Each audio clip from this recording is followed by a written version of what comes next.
Look Back in Anger, 1956, is a realist play written by John Osborne. It focuses on the life and marital struggles of an intelligent and educated but disaffected young man of working-class origin, Jimmy Potter, and his equally competent yet impassive upper-middle-class wife Alison. The supporting characters include Cliff Lewis, an amiable Welsh lodger who attempts to keep the peace, and Helena Charles, Alison's snobbish friend. Osborne drew inspiration from his personal life and failing marriage with Pamela Lane while writing Look Back in Anger, which was his first successful outing as a playwright. The play spawned the term angry young men to describe Osborne and those of his generation who employed the harshness of realism in the theatre, in contrast to the more escapist theatre that characterized the previous generation. This harsh realism has led to Look Back in Anger being considered one of the first examples of kitchen sink drama in theatre. Summary of the play. Act 1. Act 1 opens on a dismal April Sunday afternoon in Jimmy and Alison's cramped attic in the Midlands. Jimmy and Cliff are reading the Sunday papers, plus the Radical Weekly, price 9p, obtainable at any bookstall, as Jimmy snaps, claiming it from Cliff.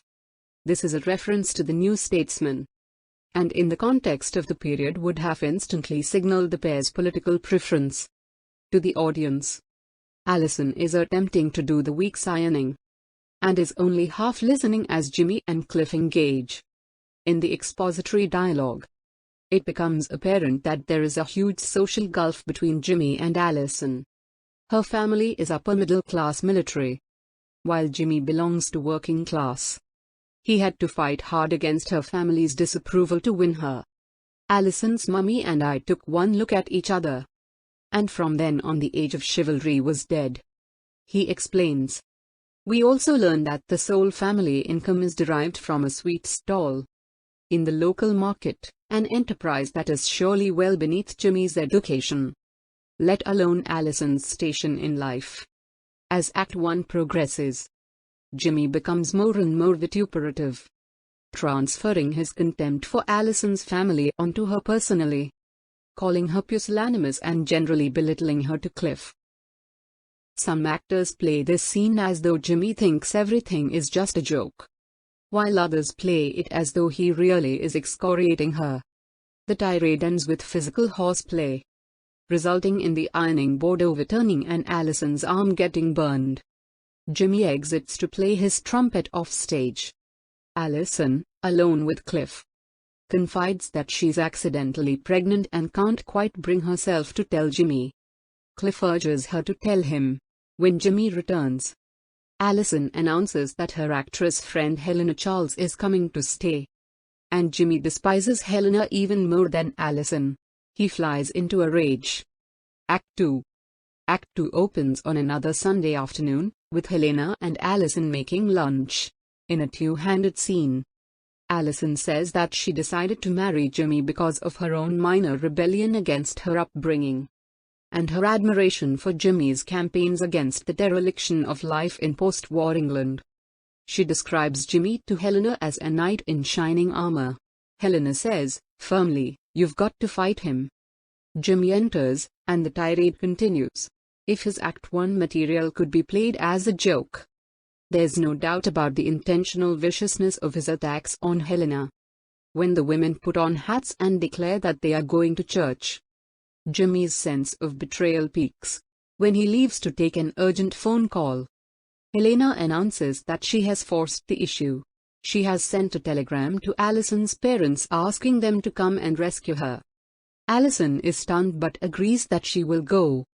The next evening, Alison's father, Colonel Redfern, comes to collect her to take her back to her family home.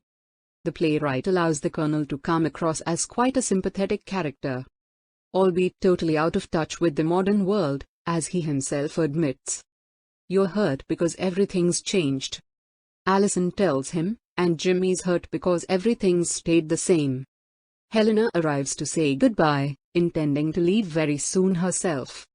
Alison is surprised that Helena is staying on for another day. But she leaves, giving Cliff a note for Jimmy. Cliff in turn hands it to Helena and leaves, saying, "I hope he rams it up your nostrils." Almost immediately, Jimmy bursts in.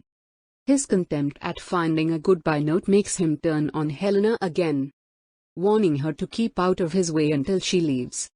Helena tells him that Alison is expecting a baby, and Jimmy admits grudgingly that he's taken aback.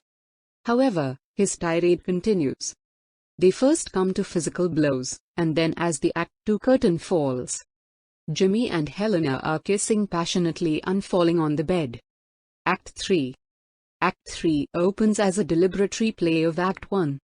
But this time with Helena at the ironing board wearing Jimmy's Act 1 red shirt. Months have passed.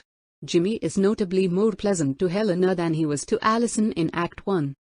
She actually laughs at his jokes, and the three of them, Jimmy, Cliff, and Helena, get into a music hall comedy routine that obviously is not improvised. Cliff announces that he's decided to strike out on his own. As Jimmy leaves the room to get ready for a final night out for the three of them, he opens the door to find Alison, looking like death. He snaps over his shoulder, "Friend of yours to see you," and abruptly leaves.